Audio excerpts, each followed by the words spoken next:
Here we go, everybody. We're back with a Me Reading Stuff on Thursday, January 21st. The time of day is 4:33. I've had a rough couple of days, health-wise. I all of a sudden got a high fever yesterday. I don't know where that came from because I didn't even feel that bad. And then even though the fever's gone down, I am not feeling well at all. So we'll see. I don't think I have COVID. I think that I have a sinus infection starting up. So I don't know what's going on, but I do know that all day yesterday I slept. And it was really sad because I had a really full, exciting day planned and I just had to stop everything. And today I had to teach a workshop, so I couldn't really sleep all day, but I wanted to. And now I'm behind on everything from the last couple of days. So I'm running on empty. Damien is convinced that I've just run myself ragged, as they say, that I'm just running myself to the ground because I cannot stop doing stuff. And I am taking on a lot, and I don't know. I feel like that's all I want to do. I think it's better for my mental health to just have tons going on. But then again, all I want is to take a break. So, I don't know. I mean, and then I'm working on these ceramics, and I am so excited about those. And my plan was to have them all available by February 1st. But they take a really long time to make even one of these ceramic platters or vases, and because they're hand painted and they take several layers, and I'm still figuring it out. And so anyway, if I were to do that, I'd have about like 15 more ceramics to paint on by Saturday, and then take them in and have them fired, and then get them back and packed up and photographed. And I just think maybe the one thing I'm going to give myself is a break on that. It's not like anybody's going to die if these ceramics aren't posted by February 1st. Like I said, this is the thing about being, I expect way too much of myself all the time. Like it reminds me of being a kid in school. If I got a B+ or an A-, I really thought I wanted to die. I mean, it was like I couldn't even handle life. And I'm that way now with everything as well, except you don't get graded. There's other ways to assess if you're doing, an incredible job. And, so I'm just not, I've got a lot of things to work on here, and I'm very tired, and my throat is killing me. I feel like I have knives in the back of my throat. But I'm here anyway. I have been reading a lot lately, which is nice. I've been trying to give myself a lot of time at the end of the night, no matter what, to read. I'll talk to you in a second about what I'm going to read for you today, but let me start with Recommendation Corner. And I'm going to only say one recommendation for Recommendation Corner this week, because I want to make it clear that old Hyperbole O'Neill over here, who's always excited about a million things, can sometimes get people distracted from what she really wants them to pay attention to, because I have so many things I want to tell you about. But this time, I love this thing so much that it's only going to be this that I recommend. And guess what? It's on Netflix. And it is called Pretend It's a City. It is a 7-episode series, limited run series, 7 episodes, directed by Scorsese, featuring Fran Lebowitz, everybody's favorite, just person. You don't even know what to call her. She's a humorist. She's a writer. I get it. She's on Law & Order, SVU, as a judge, which I didn't even know. But I've always loved her in interviews. Remember when I recommended the Booksellers documentary recently? Well, she's also a major interview on that documentary. But this, she's sitting down with Martin Scorsese. They're good friends. They've known each other forever. They don't even remember how. I mean, she's known everybody. She tells a story, and I don't want to give it too much away, but just trust me on this. It's worth hearing a story about Fran as a 19-year-old getting chased down the street by Charles Mingus. You kind of can't beat that, I mean, how can... That's just amazing. It's also fascinating to me. Well, she's mainly a reader, and she even says, mainly what I do is I'm a bookworm. I just read. And, I mean, she was known as a writer. She wrote for Interview magazine. And then she had 2 big successes with books that came out. But She's had writer's block since the 80s. You know, it's just exciting to hear her talk. And also in this day and age when a lot of us have these conflicted thoughts about what we do about, well, anyway, long story short, Fran, who is hilarious in every way, by the way, she will still read writers who she knows are deplorable human beings. And she's like, oh, I just won't be friends with them. And especially if they're dead, I'm not going to give them money. And that's how I feel about it. Because anyway, she has very different opinions than most people get away with nowadays, but I just love it. And the thing that's kind of going to lead to what I read to you today, I don't want to be on here long because I really do need to rest my throat, but I didn't even know this until I watched this Netflix special on her, that she was friends, really, really close friends with Toni Morrison. And they have a couple of clips of them talking on a stage. But I am reading to you today from an interview with Toni Morrison from the Paris Review interviews. So that was just kind of like why I just thought, all right, well, I don't always read to you guys what I'm reading during the week, obviously, but this time it made sense. Anyway, so Pretend It's a City, Fran Lebowitz, very funny, very charming. I just want to hear her talk all the time. And it's so refreshing to hear somebody who just says what they feel and doesn't have any fear of what that might sound like, especially in this day and age, you know? It's not like, and also it's not coming from a white male. It's Fran Lebowitz. So it's a whole different thing. Openly gay, Jewish woman. So yeah, I don't know, it's very revealing and very, very fun and funny. How about let's do a do not recommend it corner. You know how I told you guys I love on HBO Max In Treatment? Well, I still do. I love season 1, but I just finished all of season 2 and 3 while I did stuff in my studio. And I gotta say, I do not recommend it. So if I were to recommend anything, I'd say watch season 1 of In Treatment and don't watch the other 2. It's weird because the main character, Paul, the doctor, he just ends up being a complete asshole. He's just a horrible dude and really pathetic and sad and not really a great character. So anyway, and everybody else is kind of annoying. There was one guy I really liked in season 3, this guy from India. I loved him, but other than that, I couldn't take any of it. What else for do not recommend it corner? I don't really have that many things. Oh, I did get El Yucateco hot sauce up my nose this week. I made tostadas, which were very good. I made my own caramelized onion refried beans. And I just made this up. And I love it's so good. Nobody else has eaten it yet, but I can tell you I'm very impressed with myself with this. I love caramelized onions. I love refried beans. Why not put them together? So anyway, it was caramelized onion tostadas. Caramelized onion, refried beans, toast. I don't know. But I had piled up the lettuce quite a bit.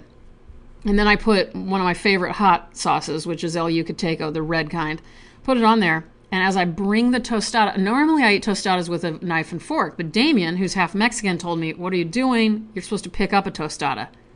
That's still, I don't know if I really believe him at this point. I really would like to hear your take on this, everybody. Do you pick up a tostada or do you cut it up? Anyway, I picked it up because he told me to do it. And I got what I thought was just the lettuce up my nose. And I thought it was funny, and I got the lettuce out of my nose, off my nose.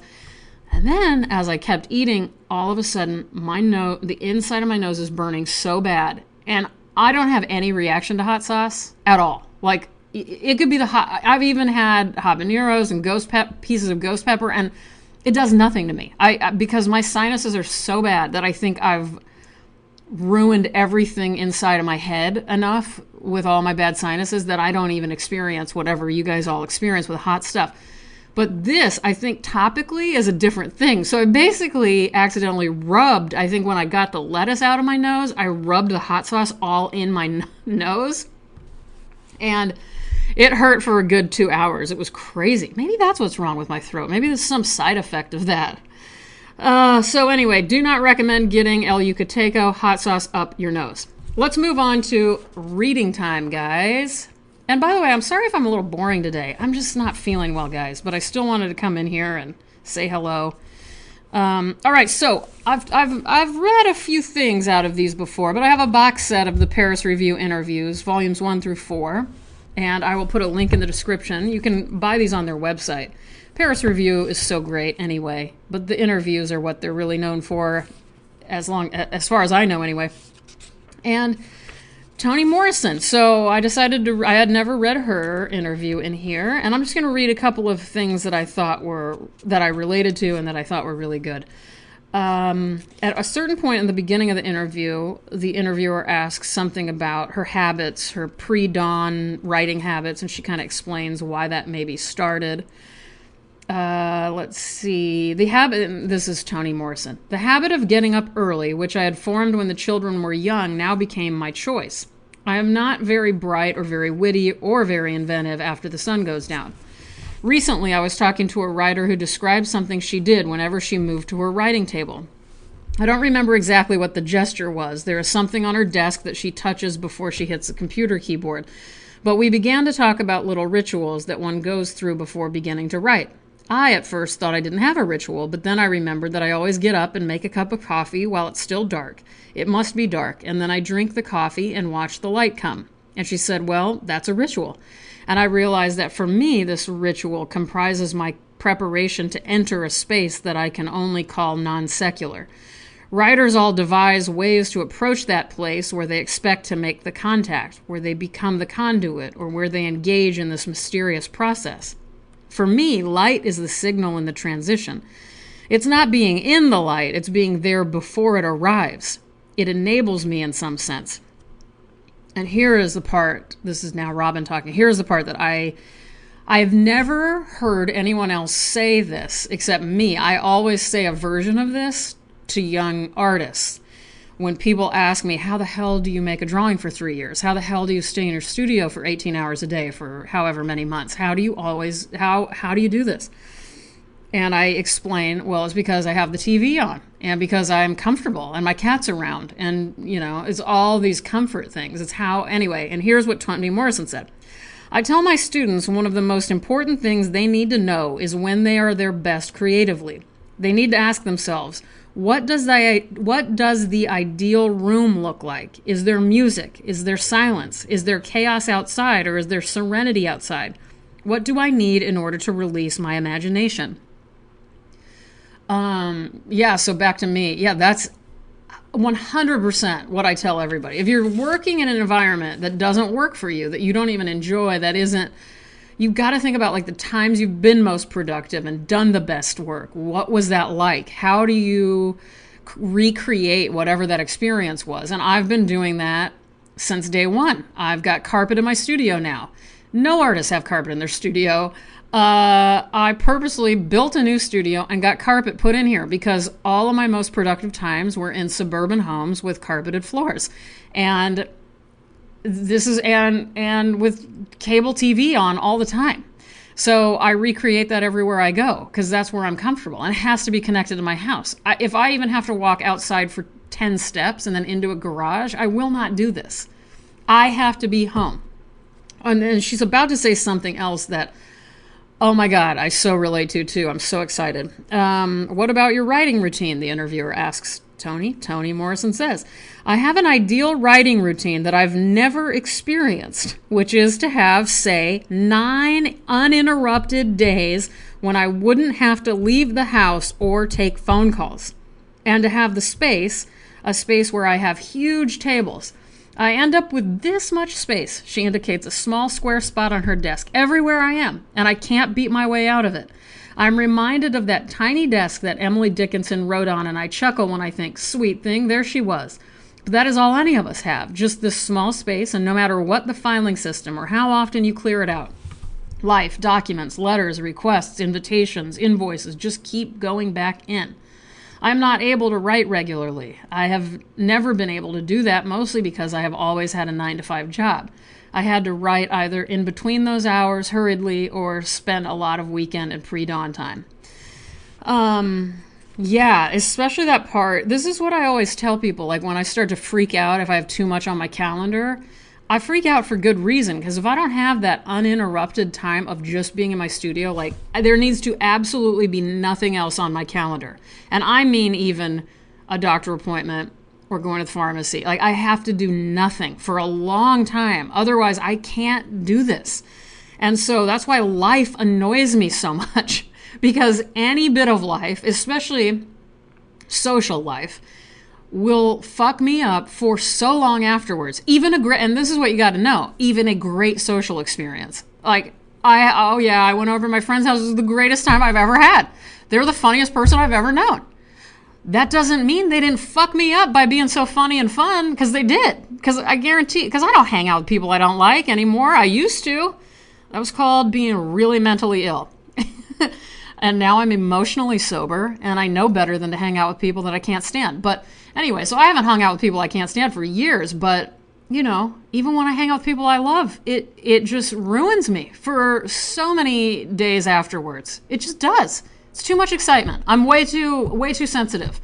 I take everything in. I'm very much a sponge for everything. So anyway, should I, let me see. Hold on. Let me look at this. I think that's all I really need to read now. There's a lot. I mean, I would highly recommend this interview, but I would recommend getting the box set. This box set it never gets old. I read from it all the time. I've had it probably for 12 years, and it just is something I always want to have around. Actually, let's see. When did it come out? This version of it came out, 2007. So yeah, I've had it that long, and there's just something, I think a lot of you guys agree, there's just something about hearing other people's ways of being. This specific book, this volume 2, has William Faulkner, Isaac Bashevis Singer, Stephen King, Alice Munro, Gabriel Garcia Marquez. I mean, even people who, like, Stephen King has never been one of my favorite writers, but I love reading Stephen King interviews, and I love reading him on writing. Oh yeah, did I say James Baldwin is in here too? That's a really good one. So even people who I don't care for, like Eudora Welty, I don't think she's necessarily my favorite writer. Do I want to read an interview with her? Hell yeah, I do. I think there's also, back to Fran Lebowitz, I think there's a really good Fran Lebowitz Paris review interview that is not in here that I need to locate. So I need to find that. If anybody knows where it is, let me know. I think that's all I have. I really would love to go on and on, but my throat just can't take it. My head can't take it. I'm thinking about you guys all the time. Thank you for always being there. If you guys want to reach out and tell me anything that's on your mind, you guys know where to do that.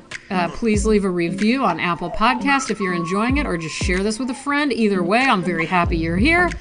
And you guys mean a lot to me. So have a great rest of your night. I love you very much. Goodbye.